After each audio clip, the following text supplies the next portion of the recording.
सुप्रभात बच्चों, आज हम आपकी पाठ्य पुस्तक हिंदी के अध्याय 3 का अध्ययन करेंगे, जिसका शीर्षक है शब्द रचना।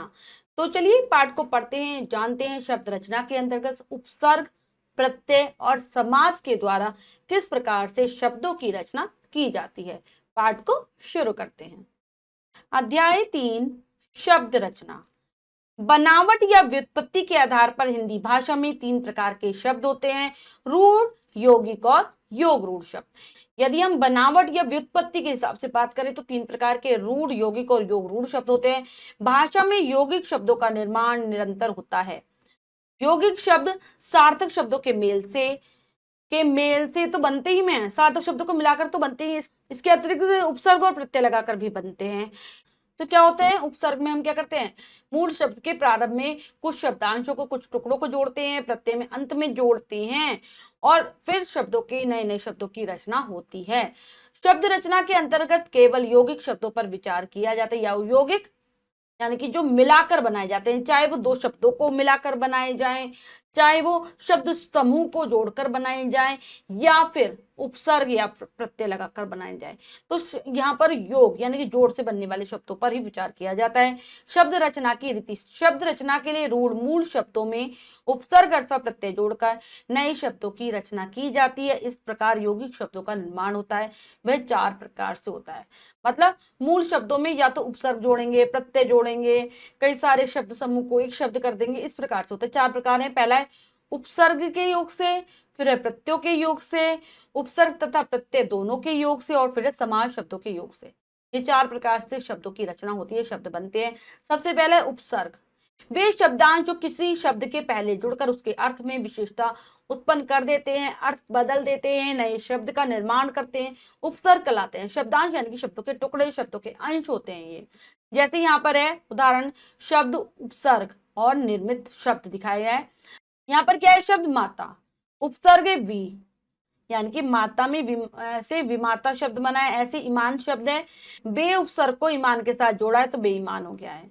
उपयुक्त उदाहरणों में उपसर्ग के प्रयोग से शब्द के अर्थ बदल गया और नए शब्द का निर्माण भी हुआ है, या हम कह सकते हैं शब्दों के अर्थ में ये विशेषता लाने का भी कार्य करते हैं। जैसे सुयोग, सुजमा योग सुयोग, सुजमा यश सुयश, तो विशेषता भी लाते हैं। कई बार, हर बार ये अर्थ को नहीं बदलते, कई बार विशेषता लाते हैं, कई बार क्या करते हैं, परिवर्तन कर देते हैं। हिंदी में अधिकांश उपसर्ग संस्कृत से आए हैं। संस्कृत के जो उपसर्ग है तत्सम और तद्भव दोनों प्रकार के शब्दों में लगते हैं। तत्सम में भी लग सकते हैं, तद्भव में भी लग सकते हैं। तो इसके अतिरिक्त हिंदी के अपने उपसर्ग तथा उर्दू फारसी के उपसर्ग का भी प्रयोग होता है। हिंदी के भी कुछ उपसर्ग है, लेकिन ज्यादातर संस्कृत के हैं। इसके अलावा जो उर्दू फारसी भाषा के उपसर्ग है वो भी हम प्रयोग करते हैं अपनी हिंदी भाषा के अंतर्गत। तो सबसे पहले पढ़ेंगे संस्कृत के उपसर्ग कौन से होते हैं। उपसर्ग अर्थ और उपसर्ग से बने शब्द हैं। अति, बहुत अधिक, जिसका अर्थ होता है अत्यधिक, अत्यंत, अत्याचार, अतिरिक्त, अति उत्तम, अतिक्रमण, इससे बने शब्द। अधि, ऊंचा, श्रेष्ठ, अधिकार, अध्यक्ष, अधिपति, अधिनायक, अधिकृत, इससे बने शब्द हैं।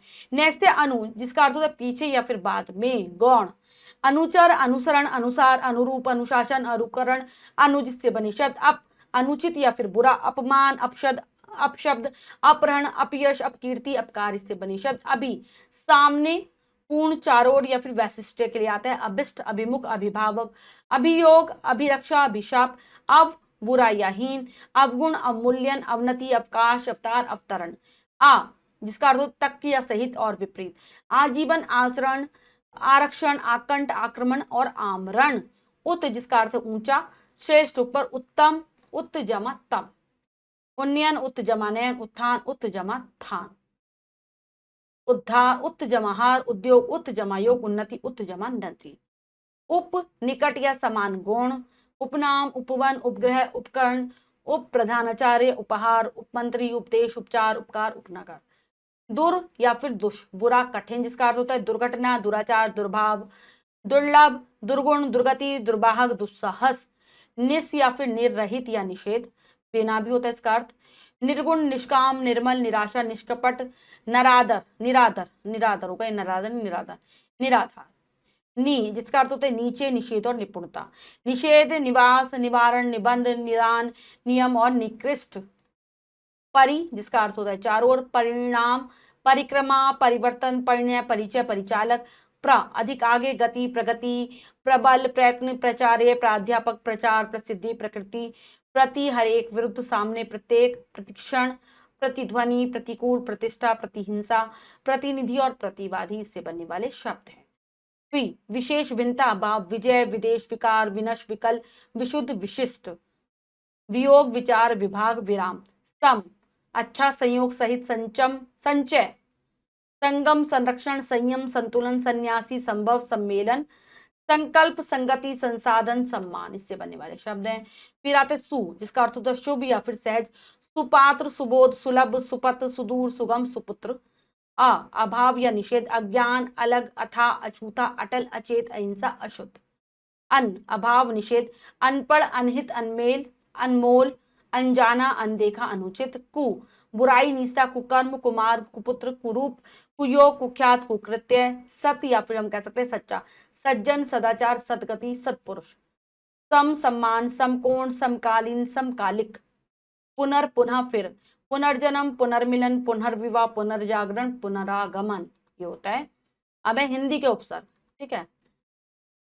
जिसका होता है कम, 59, 49, 39, 69। अवहीन, अवगुण, अवगुण, अवतार, अवतार, अवघट। जिसका अर्थ होता है रहित, निडर, निकम्मा, निपुता। पर, दूसरी पीढ़ी का, परदादा, परनाना, पर पोता। स या फिर सु, अच्छा, सपूत, सुडोल, सुघड़, सहित।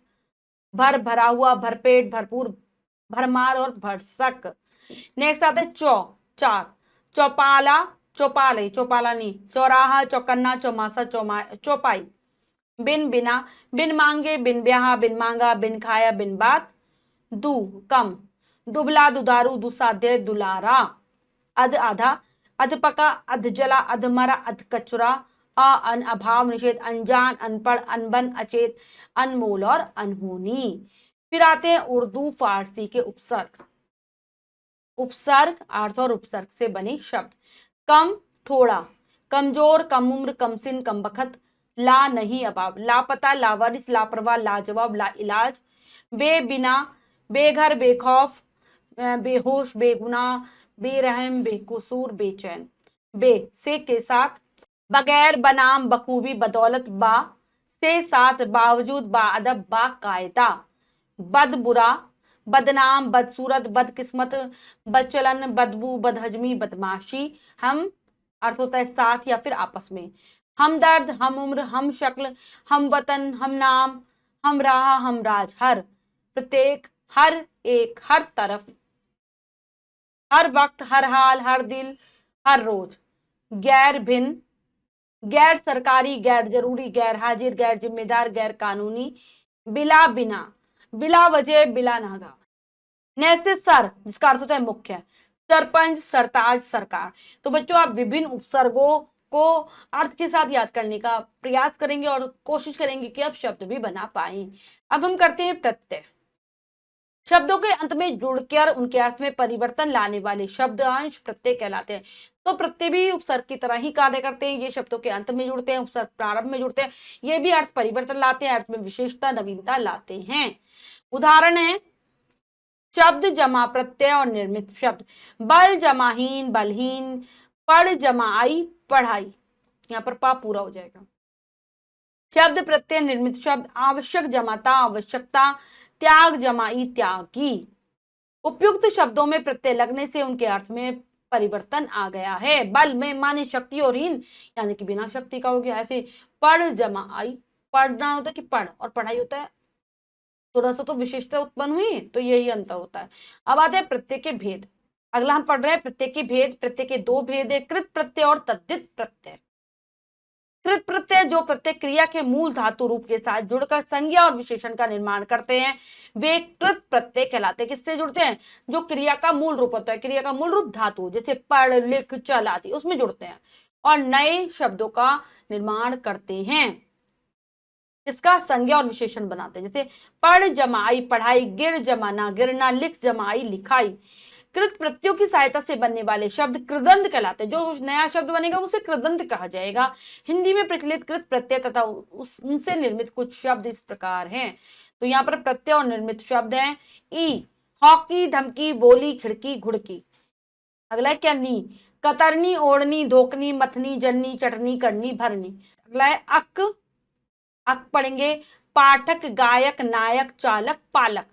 आ बैठा, जागा, भूला, बिसरा, झटका, देखा, सोचा, समझा। आन उड़ान, मिलान, उठान, उफान, लगान।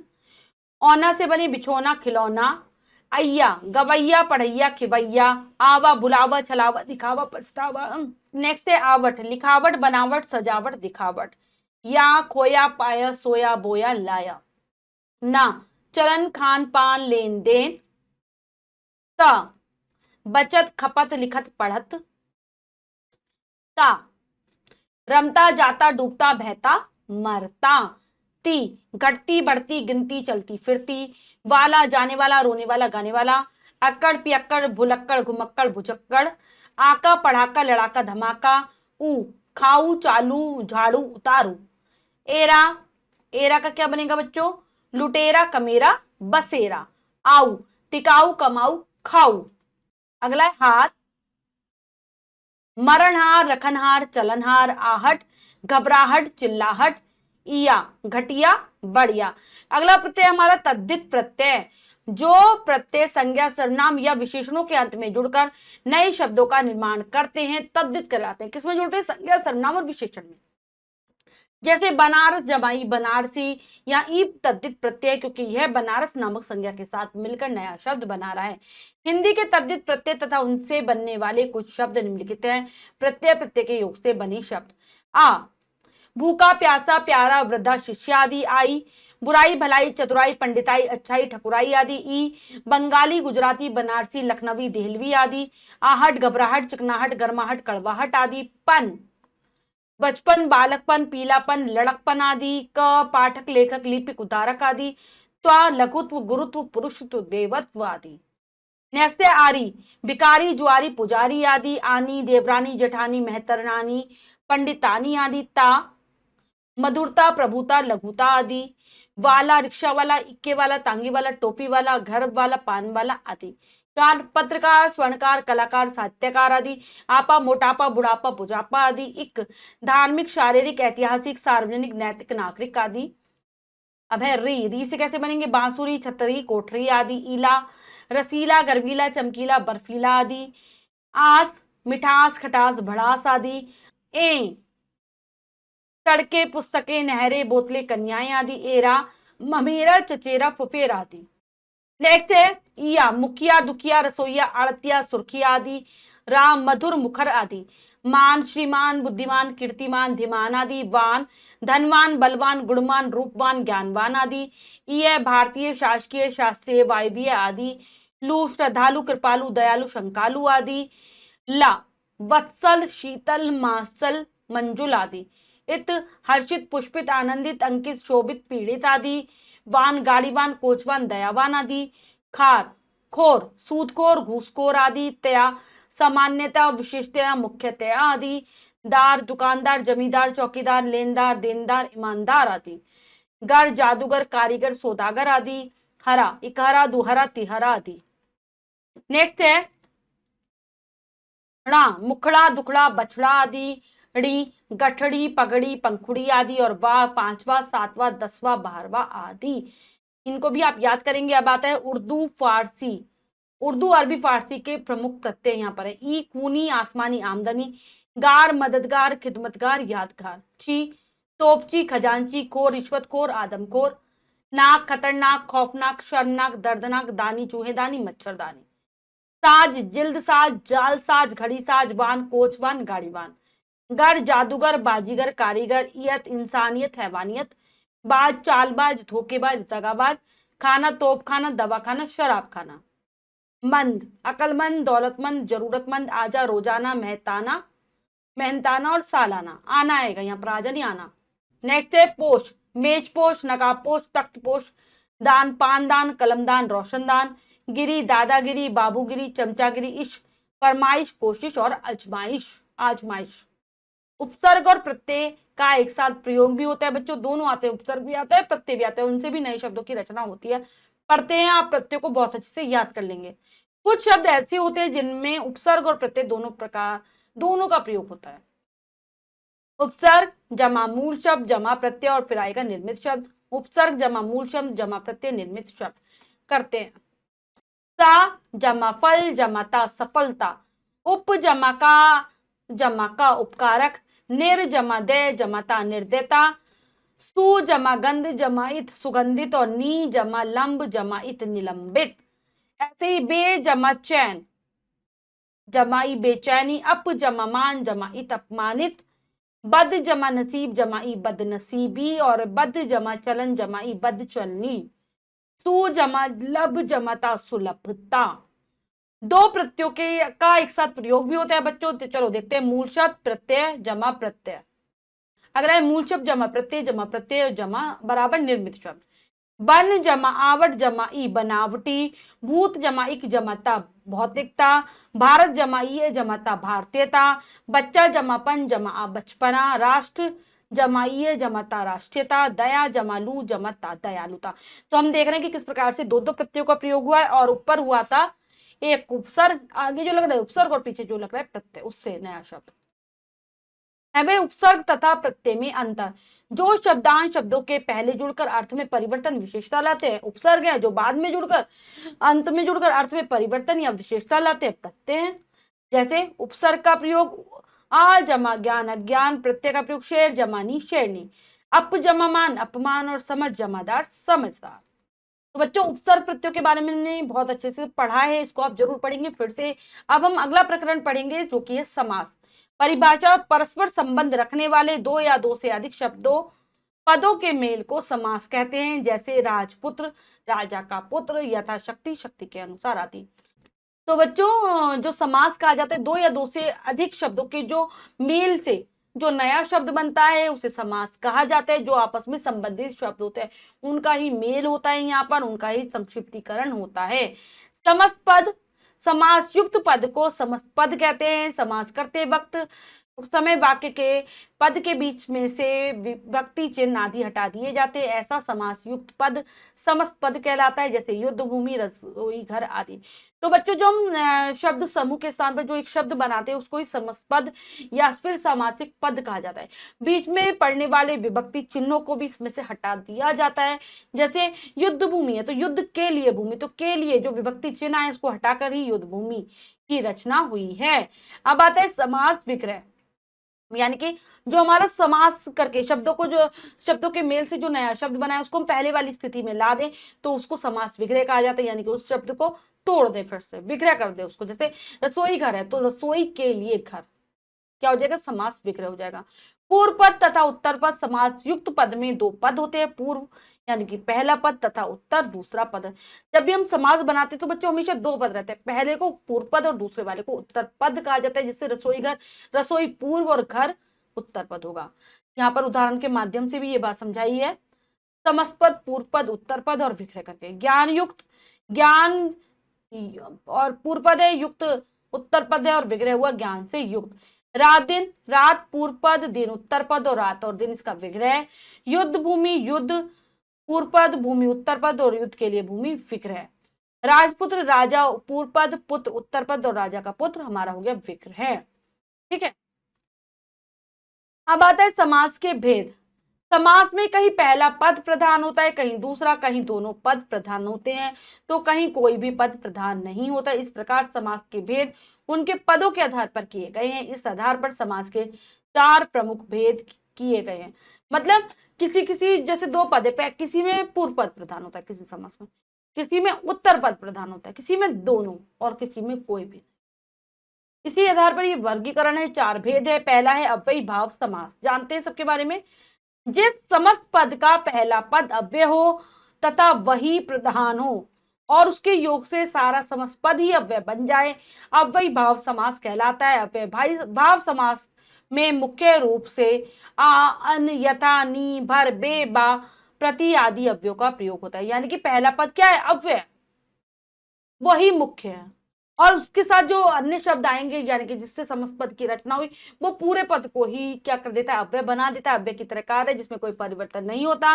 और अव्यय भाव समास में जो में ज्यादातर किसका प्रयोग होता है, आ अन यथा नी भर बे आदि ये प्रति ये सारे अव्यय लगे होते हैं। जैसे यहाँ पर दिखाया है समस्त पद और विग्रह करके।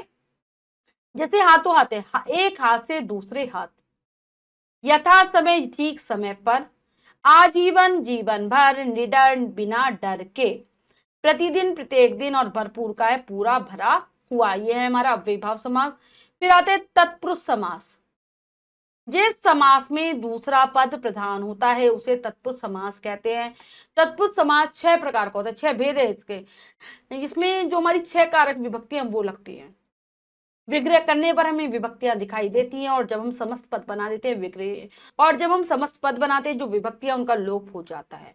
ठीक है, बस इसमें कर्ता और संबोधन कारक नहीं आते, बाकी 6 कारक आते हैं, उसी के हिसाब से इसके भेद हैं और विभक्ति चिन्ह भी आते हैं, और जो कारक होगा उसके हिसाब से इसका नाम है। जैसे पहला है कर्म तत्पुरुष।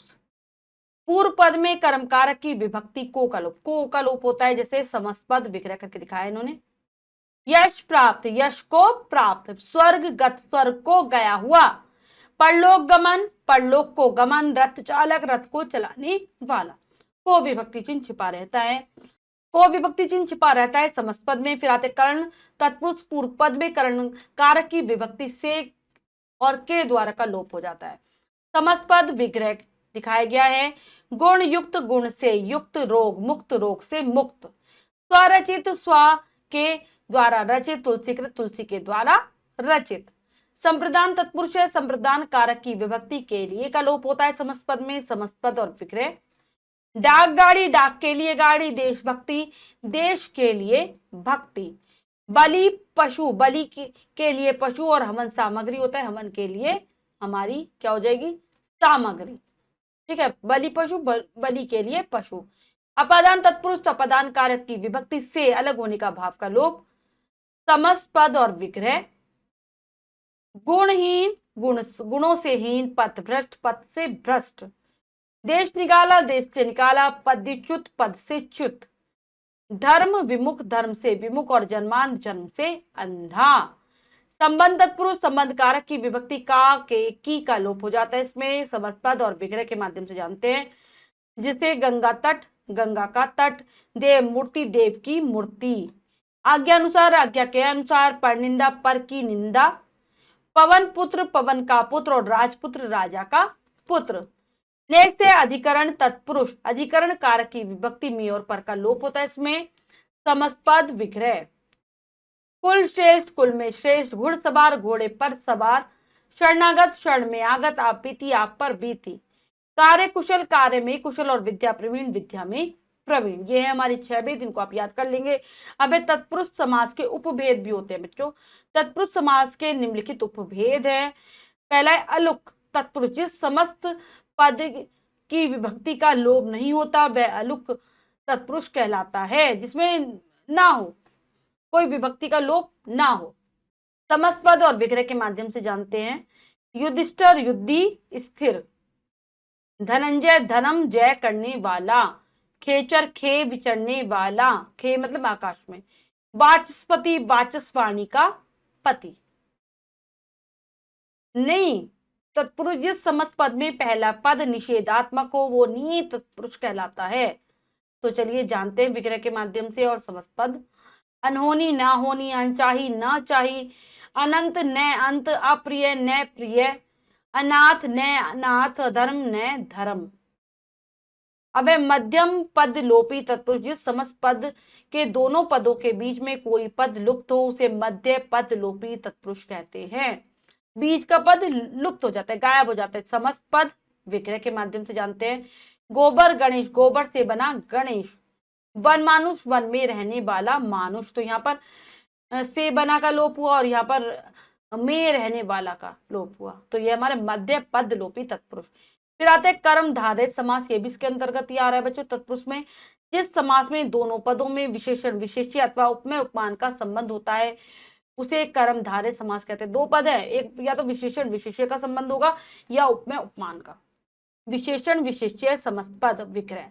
मतलब विशेषण विशेष्य मतलब पहला पद, मतलब एक पद विशेषण होगा और दूसरे पद की विशेषता बताई जा रही होगी। विशेष्य क्या होता है, जिसकी विशेषता बताई जाती है, और विशेषण जो विशेषता बताई जाती है, ये है इसमें। तो श्वेतांबर, श्वेत है जो अंबर, सफेद अंबर। महादेव, महान है जो देव। नीला गगन, नीला है जो गगन। अब है विशेष्य पूर्व पद, जिसमें विशेष्य पहले आता है। समस्त पद और विग्रह। नरोत्तम, नरों में जो उत्तम। पुरुषोत्तम, पुरुषों में जो उत्तम। मुनिवर, मुनियों में जो श्रेष्ठ। अगले वाले जो बने हैं वो उपमान उपमेय। उपमान उपमेय यानी कि कर कमल, एक की तो तुलना की जा रही है और दूसरे से की जा रही है, वो होता है उपमेय उपमान। एक की उपमा दूसरे से दी जा रही है, मतलब किसी सुंदर वस्तु से अगर हम दूसरी चीज की तुलना कर दे या उसको उसके समान बता दे तो ये होता है उपमेय उपमान संबंध। पहला है कर कमल, यानी कि कमल के समान कर, हाथ, कमल के समान है हाथ। भुज दंड, दंड के समान भुजा। क्रोधाग्नि, क्रोध रूपी अग्नि। ये हमारा उपमेय और उपमान का संबंध वाले हैं। अब आते हैं द्विगु समास भी बच्चों इसके अंतर्गत है। जिस समस्त पद का पहला पद संख्यावाचक विशेषण और किसी समूह का बोध कराता हो उसे द्विगु समास कहते हैं। संख्यावाचक है पहला। समस्त पद और विग्रह के माध्यम से जानेंगे और समूह का बोध हो रहा होता है। इसमें त्रिलोक, तीन लोकों का समूह। दो राह, दो राहों का समाहार। त्रिफला, तीन फलों का समाहार। पंचतंत्र, पांच तंत्रों का समूह। नवरत्न, नौ रत्नों का समूह। तिरंगा, तीन रंगों का समाहार।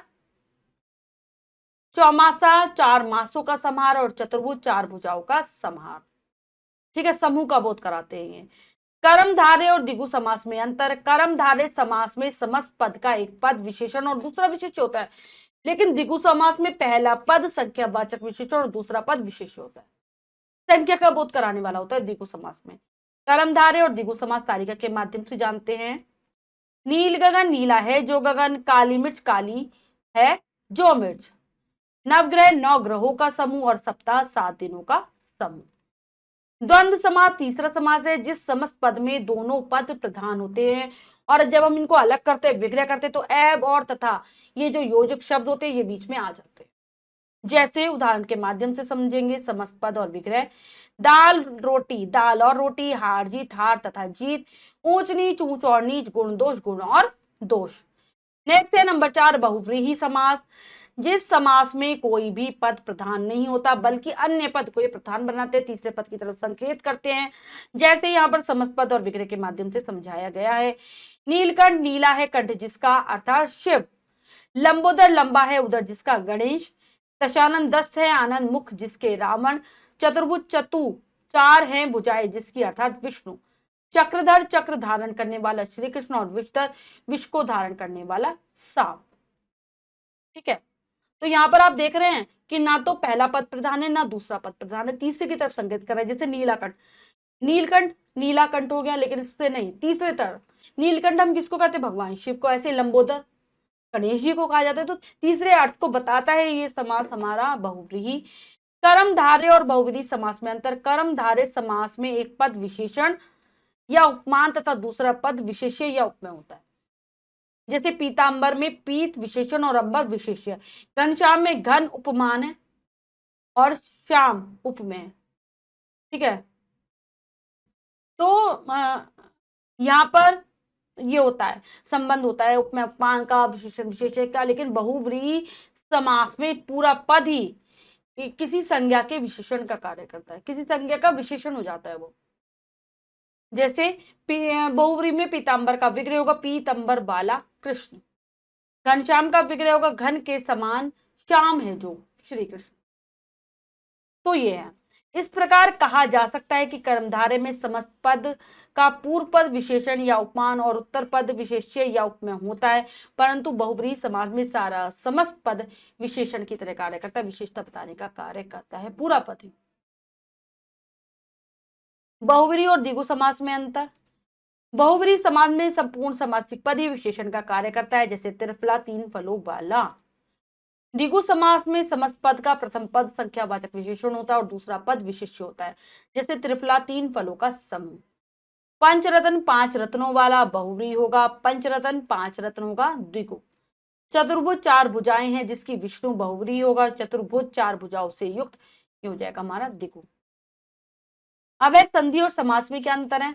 संधि और समास में निम्नलिखित अंतर होता है। संधि वर्णों का मेल होता है जबकि समास शब्दों का। संधि में हम वर्णों को आपस में जोड़ते हैं, लेकिन समास में शब्दों को जोड़ते हैं। संधि वर्णों के योग से वर्ण परिवर्तन भी होता है, जबकि समास में प्राय ऐसा नहीं होता। जब संधि में वर्णों को जोड़ा जाता है तो वर्णों में अंतर आ जाता है, परिवर्तन हो जाता है, लेकिन समास में ऐसा नहीं होता। समास में बहुत से पदों के बीच प्रसर्गों या समुच्चय बोधक शब्दों का लोप हो जाता है।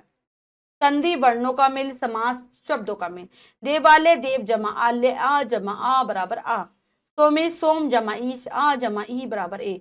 खट्टा मीठा खट्टा जमा मीठा खट्टा और मीठा हो जाएगा, और का लोप हो गया। गुणहीन गुण जमाहीन, से का लोप गुण से हीन। तो ये थे इन दोनों में अंतर। अब करेंगे अभ्यास कार्य। पाठ को अच्छे से समझ कर पढ़ लिया है। पहला प्रश्न है अति लघु उत्तरीय प्रश्न, फिर है लघु उत्तरीय प्रश्न और फिर है दीर्घ उत्तरीय प्रश्न। इन तीनों प्रकार के प्रश्नों के उत्तर आप स्वयं देंगे अपनी अभ्यास पुस्तिका में। इसके बाद हमारा अगला प्रश्न है निम्नलिखित समस्त पदों का विग्रह करके समास का नाम बताइए। तो चलिए करते हैं। आजीवन, आजीवन का विग्रह क्या होगा? जीवन भर।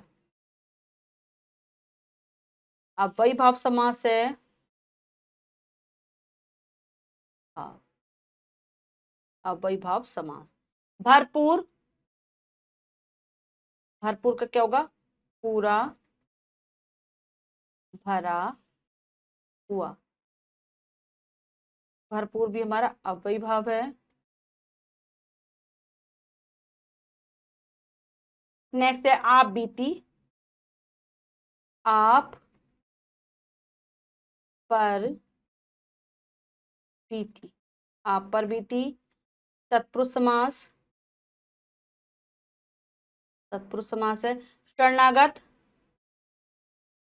शरण में आया हुआ। तत्पुरुष समास है भी। फिर है यश प्राप्त, यश को प्राप्त। तत्पुरुष। डाक घाड़ी, डाक के लिए गाड़ी, डाक के लिए गाड़ी। तत्पुरुष। गंगा जल, गंगा का जल। तत्पुरुष। और देशभक्ति क्या हो जाएगा? देश के लिए, देश के लिए। भक्ति, ये भी कौन सा है हमारा? तत्पुरुष,